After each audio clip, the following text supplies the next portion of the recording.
Good morning, good afternoon, good evening, everyone. Give us a few minutes because, as you probably by now know, 4 years into heavy Zoom usage, it takes a little while for all of the attendees to load in. But we have a great list of people so far. Numbers are ticking up, almost 100 attendees. Love it. We'll just give it another few minutes. Oh, I see one of the students that just entered the chat is one that is maybe going to work in my lab. So that's extra fun. Hi, Ashley. Hi, everyone else also. So give us just a moment and we'll continue to load in the Zoom. Okay, it looks like the Zoom is slowing down. So we'll go ahead and say our good mornings to everyone. Thank you all so much for joining us here today for our interactive webinar.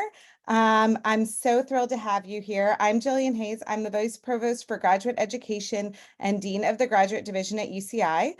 So that means my name is the one that you got on your letter of acceptance, which is one of my favorite things because you're always very happy when you get that letter. The other time you will see my name is when you graduate. It goes on your diploma, which is also when you're very, very happy. So congratulations to all of you on your acceptance to UC Irvine. Those of you who have already turned in that statement of intent to register, which tells us that you are coming, welcome to the Anteater family. Those of you who haven't gotten there yet, hopefully today's panel will answer any lingering questions that you have, and you will be excited to join us in the fall. So I don't need to tell you this, but you're amazing. And the fact that you've been accepted to graduate school here is a huge accomplishment in and of itself. I hope you feel very proud of yourselves and all the work that you have done to get to this point. It also is a big transition, starting graduate school. Even if you've already had one graduate degree and you're getting another, it's always a big transition. So we are here in the graduate division once you get here to help you make that transition and help you along the way and hopefully ensure that you thrive in your graduate program. I wish I was welcoming you in person to our beautiful campus. It's going to be one of our lovely 70-degree California days today with all the sunshine and none of the humidity. But you'll just have to trust me on it, and we'll have a great panel today. You already know because you applied here, we have really just amazing faculty, top tier programs, extensive professional development, health and wellness programs, all of these things that we are just so proud of here at UC Irvine. My amazing staff that are on this call today live and breathe to serve graduate students. They really do. Like, they wake up in the morning excited to make you successful, and they just care about you so much. So we're super excited to have you here. But I just told you that I'm here for you. My staff are here for you. We all love you, and we are about to abandon you. So what that means is we are going to leave you with these amazing current graduate students who have volunteered to answer all of your unfiltered questions, tell you about their graduate school experience, what is hard, what has been good, everything that you can possibly want to know. Every one of these students is currently a graduate student here at UCI, so they can tell you firsthand about their own experiences. And if you have any questions that they can't answer, they can probably point you to someone who can answer it for you. But you also have another opportunity for a second town hall next week on the 4th of April from 3 to 4 p.m. Pacific. So wherever you are in the world, translate that from the Pacific time. There is another panel which will have UCI staff and faculty to tell you more about the programs and opportunities we have for you. That's a more probably traditional panel that you're used to. There will be PowerPoint slides, there will be links to references, all of those kinds of things. Today is your like unfiltered, have an awesome time with our incredible students time. And I'm so happy that they are all able to be here. So I'm going to let the students introduce themselves, and I am going to sneak out. I'm going to leave you with this amazing panel, as well as a few of my staff who are going to moderate the panel for you. Amy Jiang, who handles international students and a lot of other things. Mariela Menendez, who handles all kinds of recruitment and retention issues and sort of is like your partner through all things in grad school. And Derek Fazenden, who is our director of communications. They're going to help sort of moderate things and so on. But panelists, before I drop off, I'm going to leave you with your opening question, which is, go ahead and introduce yourselves, say a little bit about what you're studying, what year you are at UCI, and the number one piece of advice you have for our incoming graduate students. I know it's hard to narrow it down to one thing, but try to think of that one thing. And my final reminder is, don't be like me, don't talk this fast. Our wonderful ASL interpreter, Tanya, will appreciate you if you speak slowly. And especially if you use a jargony science word that she's going to have to spell. So thank you all so much. I am thrilled to welcome you all to campus, and I hope to welcome you in person in just a few short months.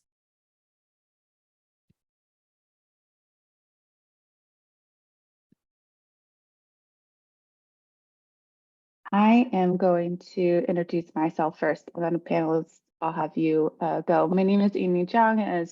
As Dean Hayes was mentioning, I'm the manager of international student recruitment and retention.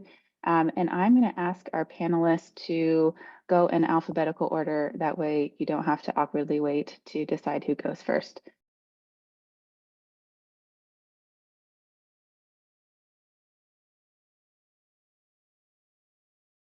I guess that's me. Good morning, everybody. My name is Anibal Serrano. I am a son of working class Mexican immigrants. I was born and raised in South Central Los Angeles. I have an undergrad degree from the California State University, Los Angeles. I'm currently a fourth year in the political science department, and my work centers on youth and how they experience and navigate violence. Hello, everyone. My name is Blanca. I'm an international student from Spain. I'm currently a second-year PhD student in the biomedical engineering department, and I do computational neuroscience. We study basically the brain, and I did my undergrad back in Spain in the University of Barcelona. Hello, everyone. My name is Catherine. I'm a third-year PhD candidate in the Department of Chemistry, and I'm studying, I'm doing some cataract research, which is like a opacification of your eye lens from modifications of the protein. So I've been studying a little more biophysics in the chemistry department. And I'm from Korea. I'm an international student. Hi, everyone. I'm Maryam. I'm an informatics PhD student, and I'm an international student originally from Iran. I got my bachelor and master from Iran, and I joined UCI a couple years ago.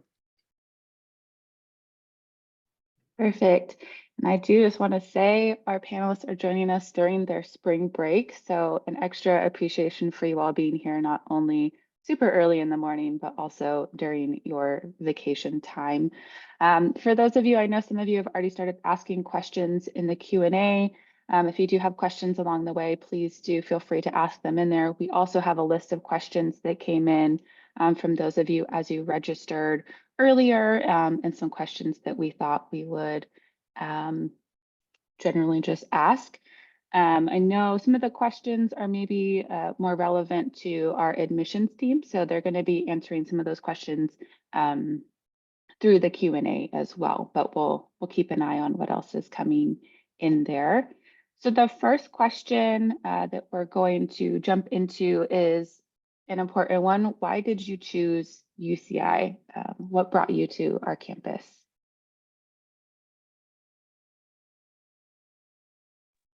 Yeah.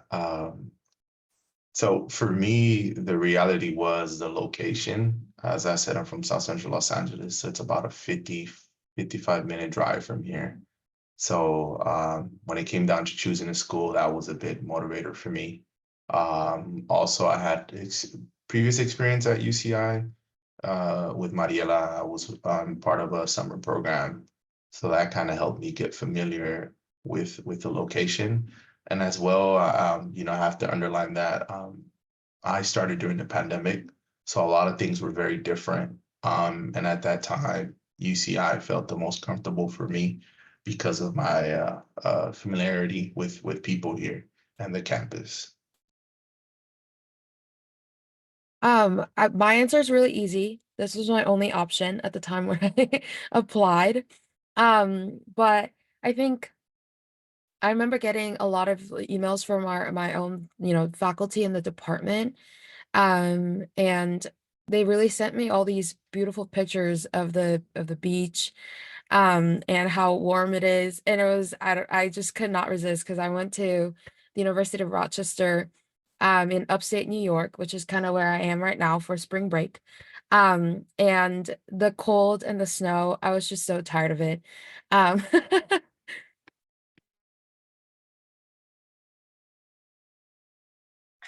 So for me so I first came to UCI my senior year of undergrad. So I was lucky enough to get a fellowship to come to UCI and do my capstone project.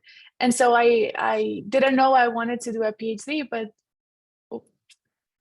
my advisor asked me like if I wanted to continue with her, and I loved that lab.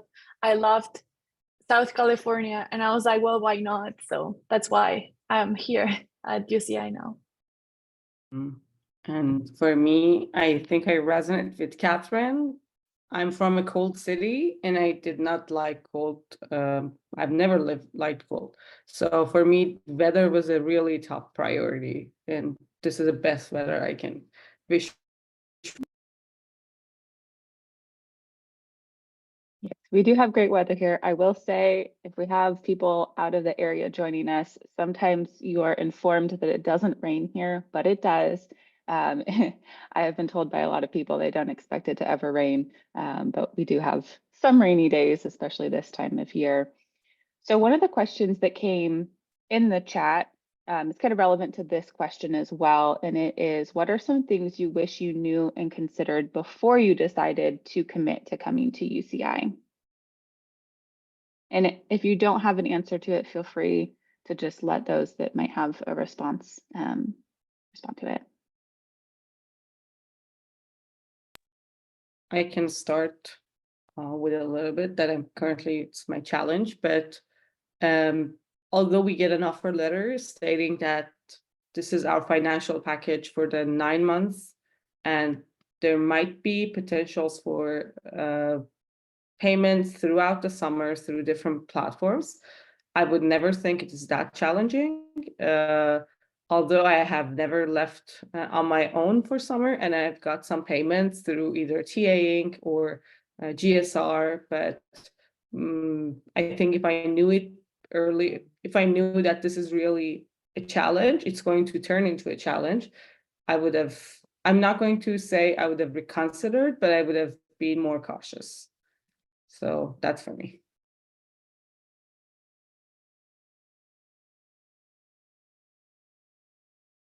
Yeah, I do think summer funding can be quite limited, so making sure that you plan ahead is always a good idea, in particular for international students who may have some different funding opportunities or different ability to work during the summer months. Anyone else have anything to add to that? No? Okay. So during the summer, that's usually a good time to start prepping for graduate school and what you can expect. So what are some things that you did as you prepared to start your graduate school journey? So I can start. So I came here from kind of far. So for me, the most important part was to make sure I had housing and I had kind of like the furniture logistics figured out. That would like stress me out more. So during the end of the summer before coming here, I made sure I had all of that figured out. I like kind of like I went to like Google Maps and tried to make sure I knew where things were and kind of understood where I was going. But apart from that, I honestly didn't do much. I looked at the classes I was taking, and I saw that I kind of took them during my undergrad. So I didn't worry about that much. But my advice would be to like spend as much time as possible with your family and your friends during the summer before grad school, because then it's gonna get busy. You might stop having summers. I don't think I'm gonna be able to go back to Spain this summer. So yeah, just spend time with your loved ones.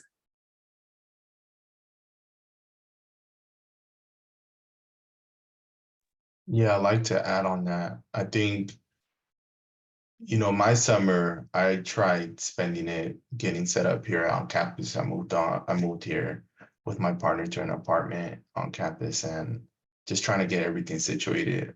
Again, most of my comments might reference the pandemic because it happened during that time. So it was really hard, not hard, it was a challenge at times moving into the apartment, right? Because the way you go about and buying things or maneuvering, moving to an apartment was very different than other times. So a good chunk of time went to that. A lot of it also went to trying to rest, and that's something that I would recommend folks if you have the time, take some time to rest. And as Blanca said, take time with your family, your friends, other things that bring you happiness, other people. Try to do those because you don't know how busy you're gonna get, and usually you're gonna be busy, right? But also pace yourself. If you have any academic, personal goals, right? Pace yourself towards those. So when you start the quarter, you feel like you did give yourself some of that time. Yeah, I think just piggybacking off of like what has already been said, I prioritized rest. Undergrad was really, really busy for me. And I didn't take any time between the two. Um, I think I was traveling most of the time, just trying to see as many people as I can on the East Coast. Got rest. But I also would recommend, not at the beginning, not the whole summer, but perhaps, as you're trying to get ready for the school, um, maybe 2 to 3 weeks out, I would start thinking about like what are all the things that I'm gonna have to do as soon as I arrive. For me, especially in the Department of Chemistry, things moved really, really quick. We start and then as soon as you're done with orientation, you have to know the faculty that you're interested in doing research with. And our rotations are really, really short. So they only go for 3 weeks at a time, and you do 4 rotations during the first quarter and a half. Um, so it felt really, really rushed. And I remember feeling really rushed during the orientation weeks to squeeze in all these group meetings at the same time as all the orientation events, which is definitely doable. But I would just start thinking about who of the faculty did I write in my application essays? Like who do I really want to consider? Start emailing them. Faculty get a lot of email, and they take a while to respond to email sometimes. So just kind of planning that out, maybe 2 weeks out would be really helpful. And yeah, I kind of, for my end, spend time with your loved ones, have your favorite food, make some memories, because you will need those memories in the early stages when you're here, you're making connections and friends. So enjoy your summer. Two things that I'll add. One thing is don't forget to do your orientation. It's an online orientation, and there's some really good resources in there to know ahead of time. And I put orientation together, so that's why I'm just going to highlight it now. It's a helpful tool to use, and I definitely know the students that have used it have benefited from it. And keep an eye out for mentoring opportunities. So those of you that are international students, I've seen a few in the chat. Graduate International Connection is a program that I run. 3 of your panelists today are leaders within that program. And so that's a great opportunity, but I know some of your departments also have like an older student that maybe will kind of help answer questions about your department. So keep an eye out from your department on those opportunities as well. So some of you have kind of touched on this as you were talking about how you prepared for grad school, but how do you maintain a balance between your academics and your personal life? So you're obviously very busy as grad students, but it is important to have some time for yourself, and some of you have mentioned partners or families. So yeah, what is it like to maintain that during your time?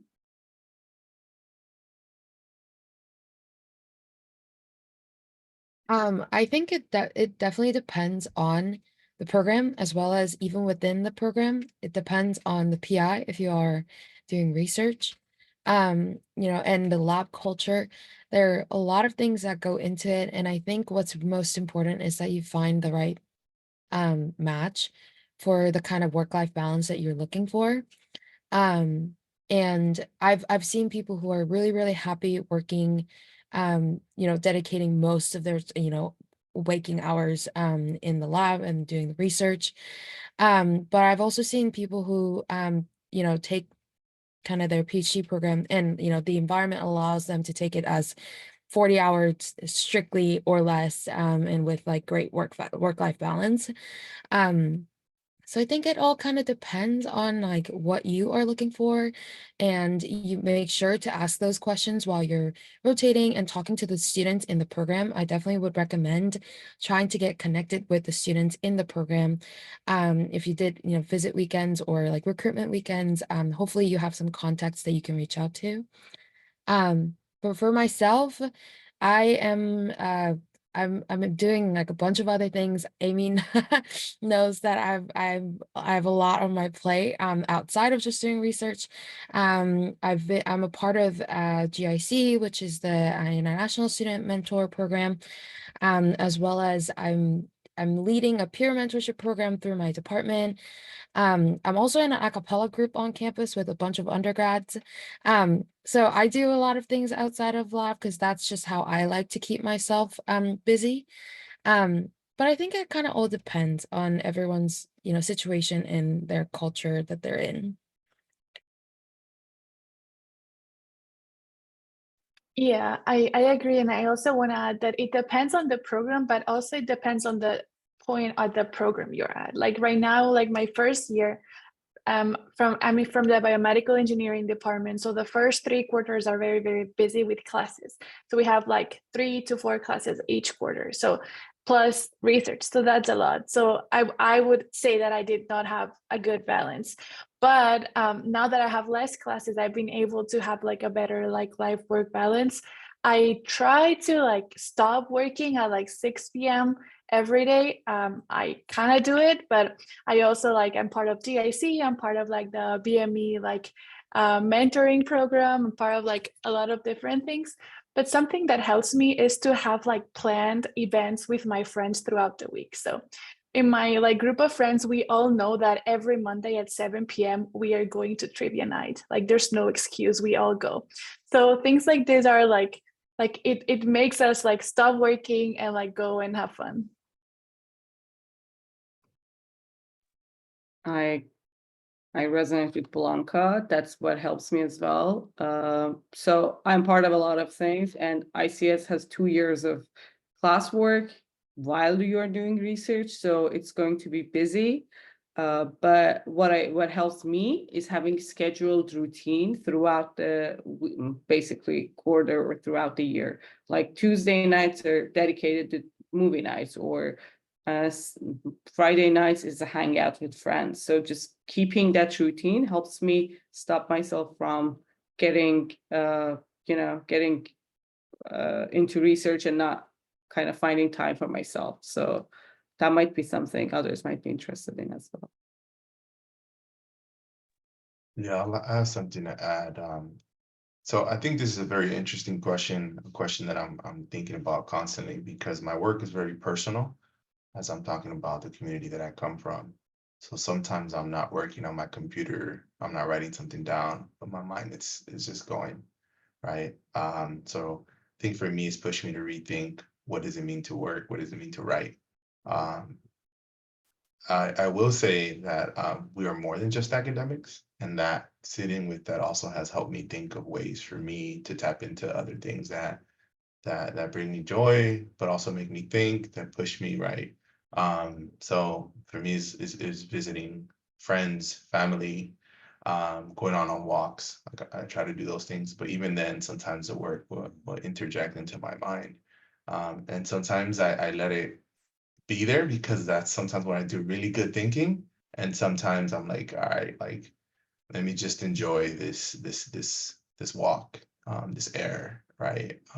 Things like that. So I'm still working on that, to be honest. I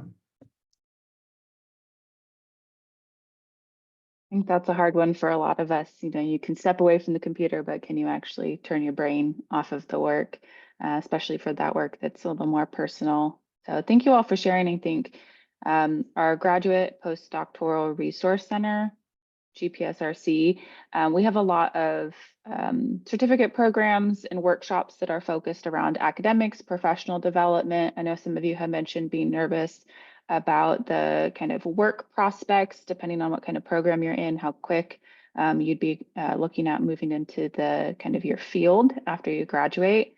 So we have a lot of workshops around prepping for that, but we have had a lot more workshops in general about wellness, like overall student wellness, because we recognize you can't be a good academic without being able to take care of yourself. And that's your mental and physical health is really important and something that can be really challenging for those of us that have been through grad programs. So thank you for sharing. We have a lot of questions in the chat. I'm trying to read through them and multitask. But a lot of questions have come in about the quarter system compared to the semester system. So for those of you that have been in the semester system before and you're in the quarter system now, can you talk a little bit about what the differences are, kind of what the workload looks like, how quick it goes? I know it goes much quicker. So if you can share a little bit about that, it would be really helpful. I have been on a semester system before, during my school time and university time back in Iran, but quarter system goes very fast. Before you even know it, you are in finals week or you're week 8, 9, and you're wrapping up your stuff. But it takes a quarter or two to get used to. But when you get used to it, you'll actually like it more than semester. I'm not assuring this, but that's what I feel about talking to others as well.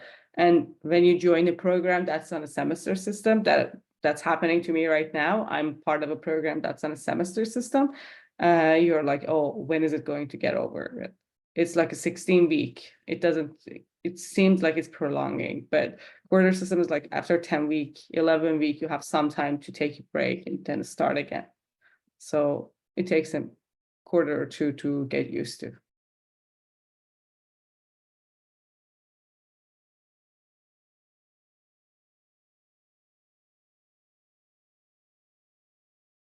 Anyone else have any thoughts on the quarter system? Let's go by fast. I would Up just ahead.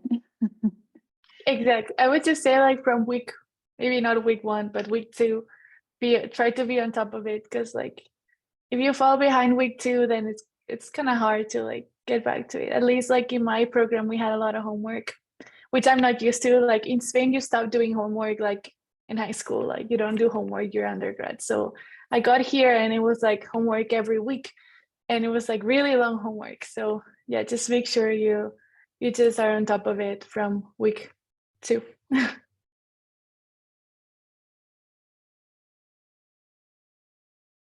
Perfect. We have also a lot of questions in the chat on housing. And so I know most of you have lived on campus or continue to live on campus. So what are some of the benefits of on-campus housing? Are there any particular spaces on campus within the housing that you like? And if any of you have lived off campus, if you can talk about kind of the local area as well.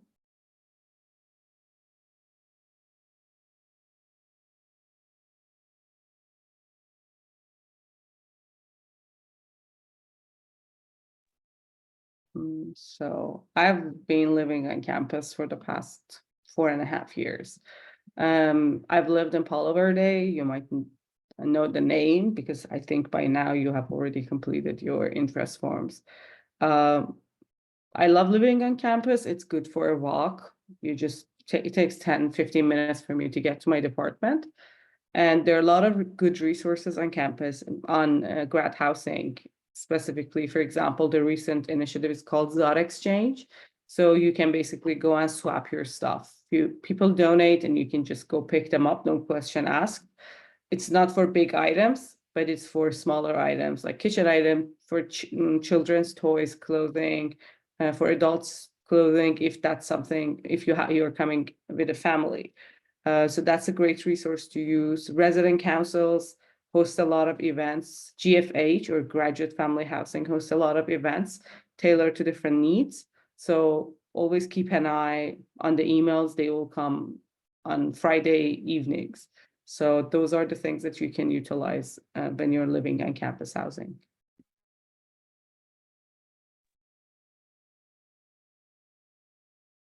Oh, it's so funny how like we just unmute ourselves and then wait for like if anyone else has unmuted themselves. I've also been living on campus.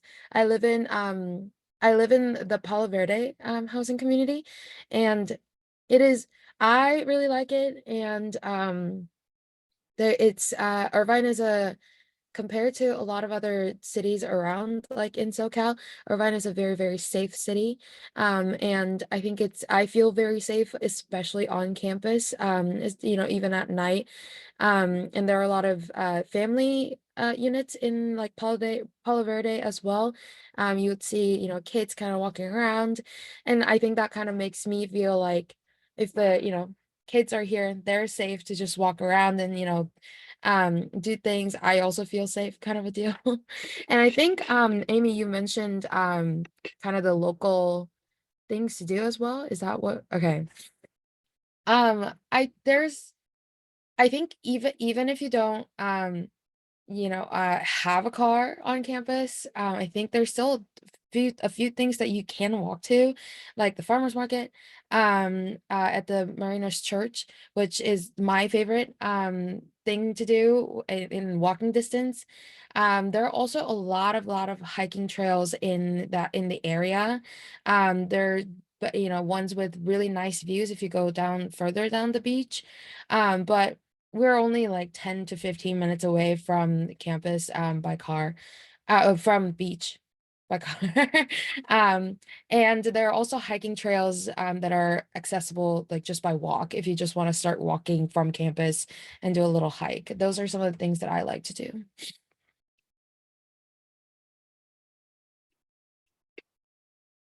Okay, now I go.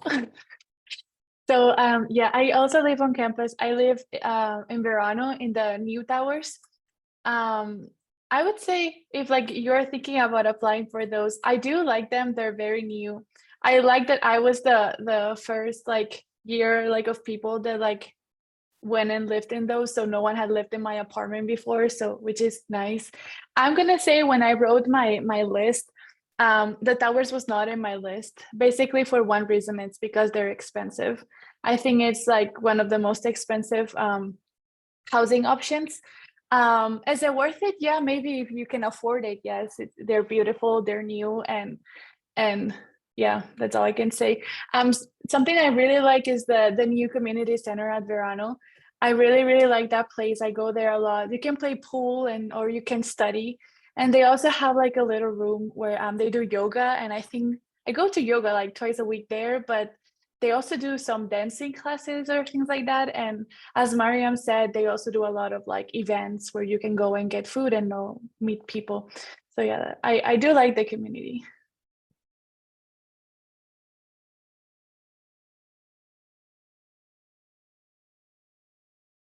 Perfect, thank you. I think we had another question kind of similar to this in a lot of international students in particular, because that's the population I work with. We talk about this a lot. Is it necessary to have a car as a grad student at UCI? Since I Okay. mentioned, Oh. I commented. No. Oh, sorry. I like commented on this a little earlier too, with like not having a car. I don't have a car, and I didn't have a car for the first year at all. And then I started dating my boyfriend, who moved in with me after like the first year. And I've been sharing his car. And I will say it is much, much, much more convenient to have a car because the university is located kind of right off of a highway. Um, and it is difficult to get to places. I mean, there are all the essentials that you need to survive are within walking distance, and you will have you'll be able to do a lot of things that are on campus. The university town center has pretty much like a FedEx like mailing service, as well as like a USPS and Target, which is a grocery store. So it's got a bunch of things, as well as a lot of restaurant options if you wanted to just walk around within campus. But I will say the campus is quite like its own thing, and in order to get out of it, you do have to take a kind of like highways, or really there are like real roads. I wouldn't recommend walking too far, but I've seen some of my friends also have bikes. As Amy mentioned, it does rain, but but it rains mostly in the winter months, and for the rest of the year it's pretty bike friendly. It doesn't get too cold, so I've seen people successfully just bike around.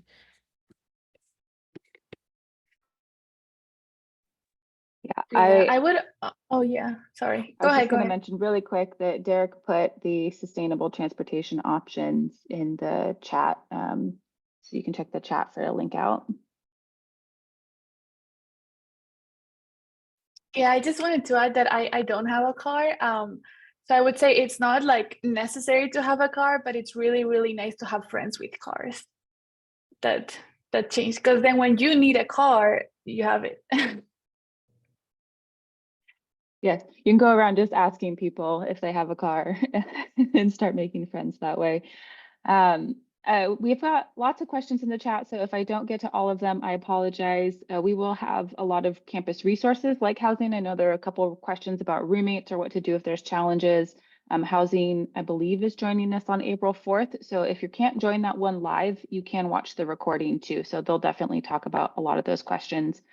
But one of the things that has come up in the chat a few times, and also just something we thought would be important, is which campus resources do you utilize most as a grad student? So we have a ton of resources on this campus. It can be really overwhelming to figure out kind of what are the top things that you should utilize. But I'd love to hear from you guys. What are some of your favorite resources, and what are the ones you utilize the most?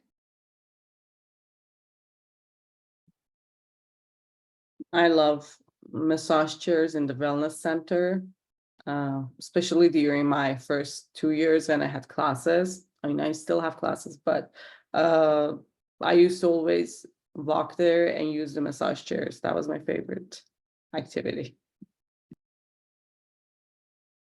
I wish those were available for longer, because you can only do 15 minutes and you can't make consecutive appointments. I wish. But while I'm unmuted, I'll just go ahead and say there are overwhelmingly a lot of resources, and you as a student you get a lot of emails from the school, which I feel very, very privileged to have access to all of these. But I will say sometimes your email inbox just gets spammed and you're like, I am too overwhelmed to check out anything. I would invest a few minutes to actually just like go through your emails. If you don't, even if it doesn't spark your interest right away, I think just having like knowing of these things in the back of your mind. I've had so many occasions where I'm like, well, actually, I really need to do this. Like, for example, I'm putting together an event through my peer mentorship program where I'm trying to get all these alumni of my program to just have form a career panel and have a little chat with the current students. It didn't even occur to me that I can reach out to alumni relations. But then it occurred to me that I had seen an email, something alumni, blah, blah, blah. And then I was like, oh, there's actually a department who actually supports these kinds of events. and I can just reach out to them and see what kind of support I can get. And they're actually preparing us some swag sets, their little gifts with UCI spirit for the panelists, which I'm very grateful for. So these things, I think I would say email, although it can get overwhelming when your inbox is full, I would just scroll through and see what's out there so that you are aware of the, of these resources when you need help.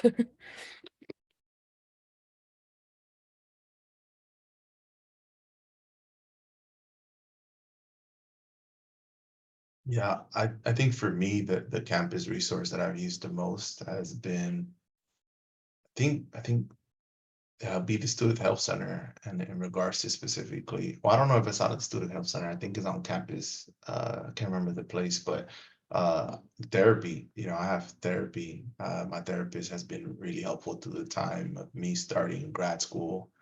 I think I've been seeing my therapist for a few years now. And I was looking for somebody that I could speak to throughout my time being here, because challenges, some of them are similar, and there's some new ones that come about as you go about your trajectory here during your PhD, right? But also we're speaking about personal stuff, right? That's obviously academic as well, right? I think there's a meshing of those two things. So for me, it has been that I was able to find somebody that has been really helpful. And I came about this person, I think a social worker reached out during the pandemic, and there's an email about like, hey, you can sign up for a consultation.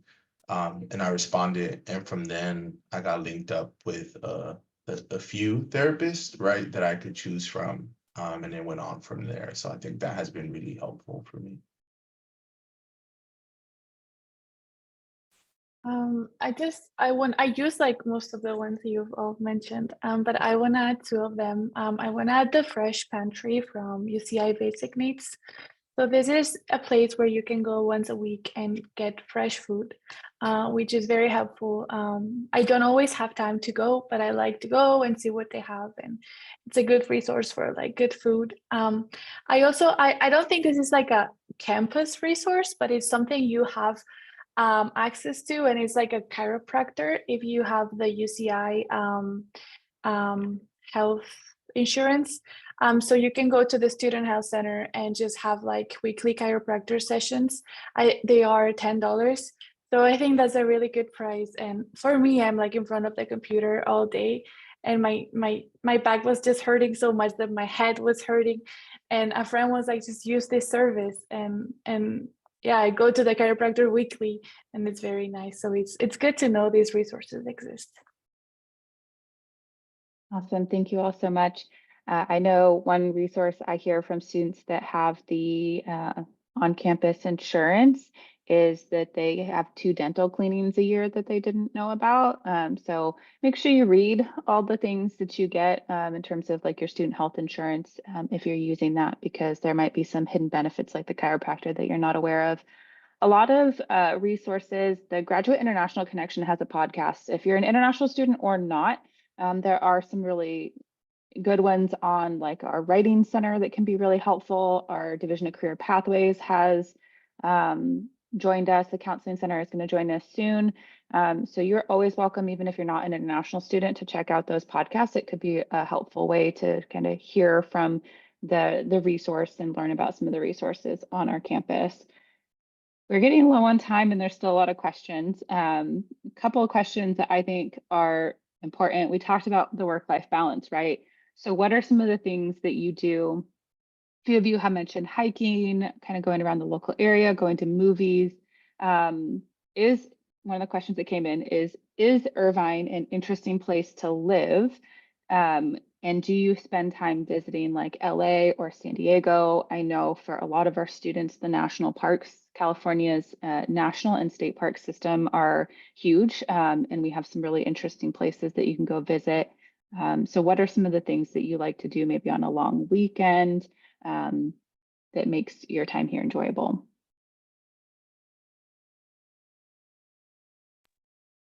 I can give just a tiny bit of resource. When you're in your first years and you don't have a car, especially if you're an international student, And as Amy said, we have a podcast. You can use that one as well. You can rent cars or use Zip cars, which is available on campus, and you can go around. LA is not actually far. I generally go every other weekend. You can find a lot of resources there. It's just visiting, museums, hikes. It's a pretty beautiful place. San Diego as well. San Diego is a little bit further, but just have a list, and whatever you come across, just put in that list and just target it every week.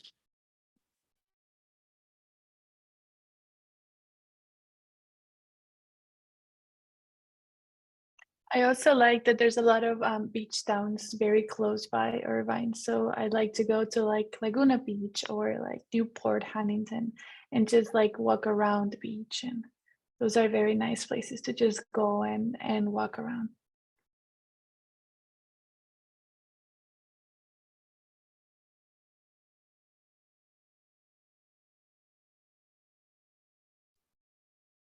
I will say I'm from out of state. I love the beaches here, national parks. I've tried to go to a lot of them. I put the link to the podcast in the chat. We've got a whole new set of podcasts coming out soon. And so we'll be moving to Apple Podcasts, but you'll find those on the website that I sent you. And so you're welcome. Like I said, international or not, it does come from an international perspective on some of the podcasts, but there's a lot of kind of just helpful information as you start your time here at UCI. Since we're getting low on time, and I think this is a really important question, we're gonna have this question and see if we have time for anything else. But now that you've all been in your grad programs for some time, what is one thing that you wish you could tell your first year self?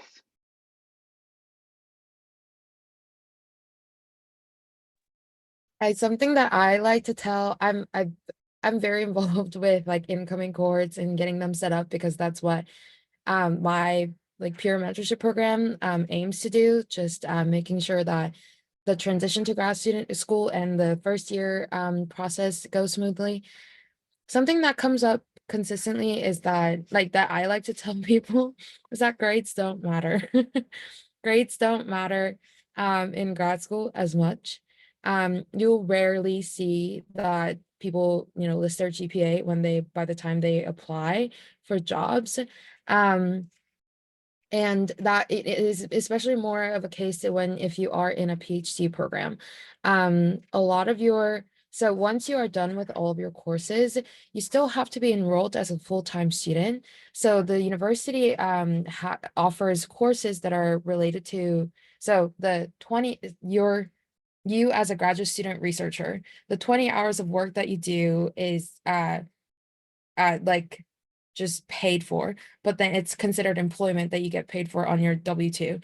But 20 hours or more should be on your coursework, which is 280 coursework. So it depends on, whichever department you are, but it's just the research credit it's a variable unit course that you have to take. And most of the time, unless you really struggled to get any of your work done during that quarter, most of the time you get a really, good grade on those courses, and they just compile. And at the end of the day, your GPA becomes very skewed anyways. And I don't think that kind of clicks when you're going through the first year while taking all these courses. Just know that so many people come from so many different backgrounds into grad school. So like some people went to a smaller school where they had more intimate kind of environment to actually get supported while they were learning in these courses, but they also didn't have as much experience doing research because they didn't have the research facilities that some public schools have. Versus some people come from public school system where they were mostly self-learning and self-teaching, but they had really, really fancy research opportunities. So everyone comes in with very different strengths, and even between even like your research interest is going to be this narrow, but your course requirements are going to be like this broad, because they want you to have that understanding so that you can be interested in the research that you want to finally do. So just know that it's okay to not succeed in every single class that you take. It is designed so that you take as much as possible, see what you're good at and see what you're interested in, rather than like taking it as I need this good GPA for the next step, which is a very undergrad mindset, especially if you are were trying to come into grad school.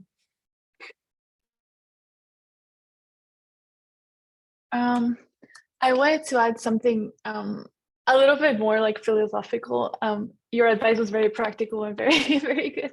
But like something I struggle with is like when things don't go as planned. Like I thought that like in the beginning, I thought that my research was just gonna work.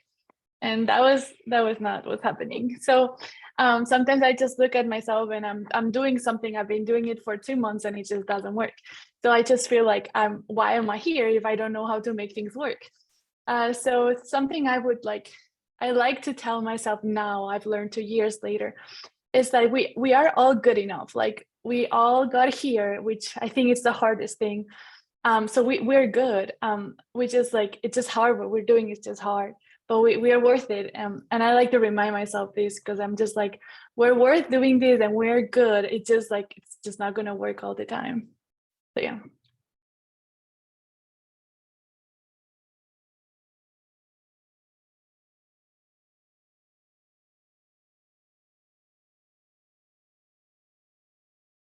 Anyone else have anything to add?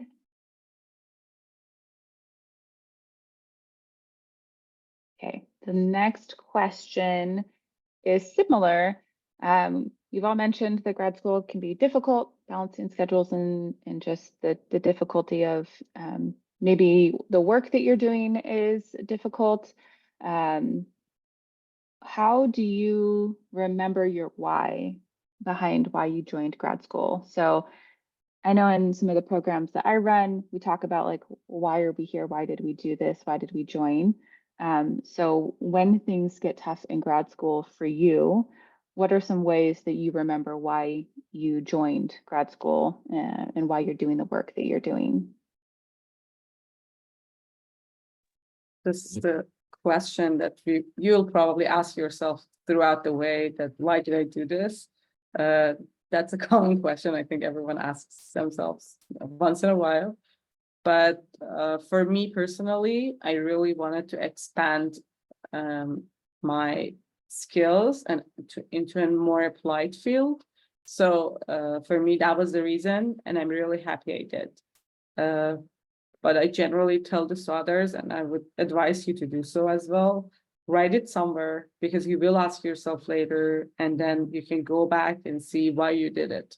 And it helps you to kind of remind what your initial goal was. Are you getting there? Have you already got there? Or are you going to change your basically goal accordingly?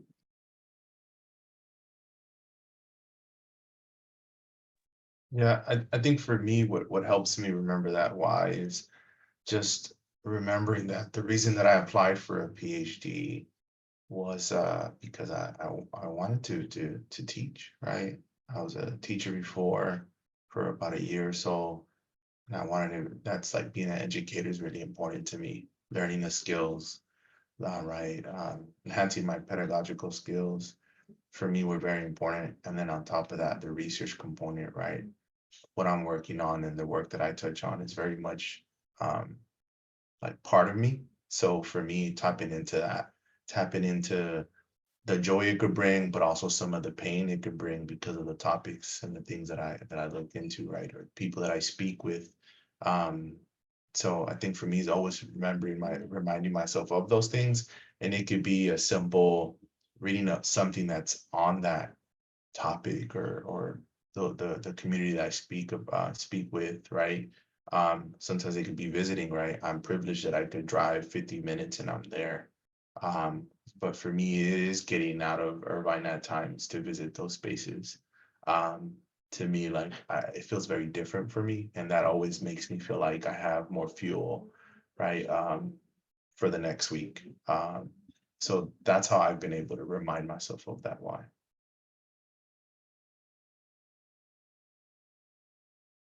Okay, I think this is going to be our last question, but I really want to make sure we answer this one.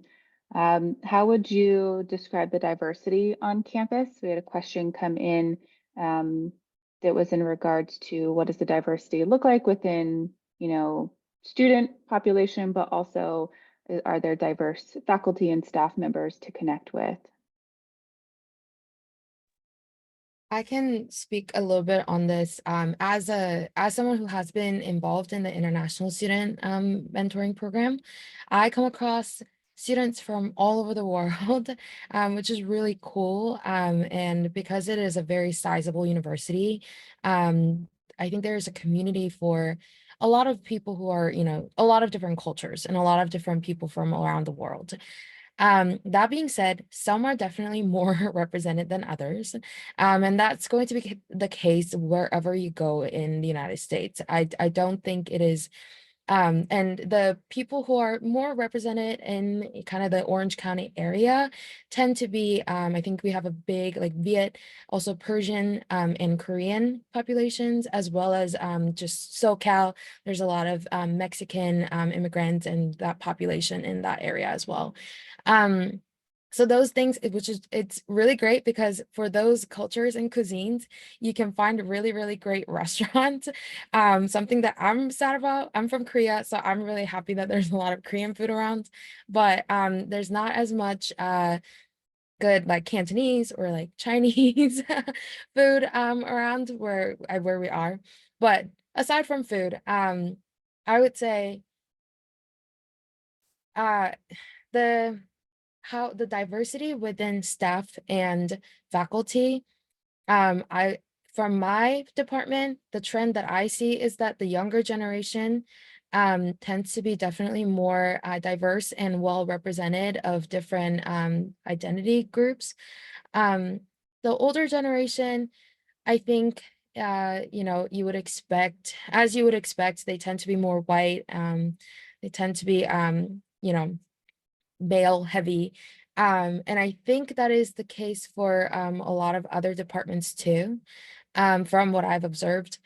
But I want to emphasize that their how they identify doesn't always define how they approach and how they value diversity and inclusion. I've seen that really, really depends on the faculty, and I'm not going to sugarcoat it and say that everyone is dedicated to diversity, equity, and inclusion as they state, or I think it's more like they are probably dedicated, but they probably don't know how to express that or actually practice that in their mentorship sometimes, especially if they come from a very privileged background.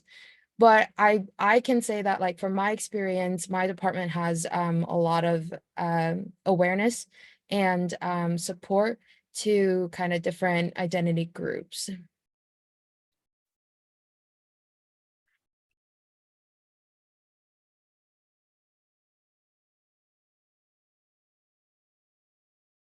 Okay, we are over on time. So I know there's still some questions. I wish we had more spaces to talk about more of these things. We tried to answer as many as we could. I know Audra put in the chat how to reach out for any admissions related questions that we might not have gotten to.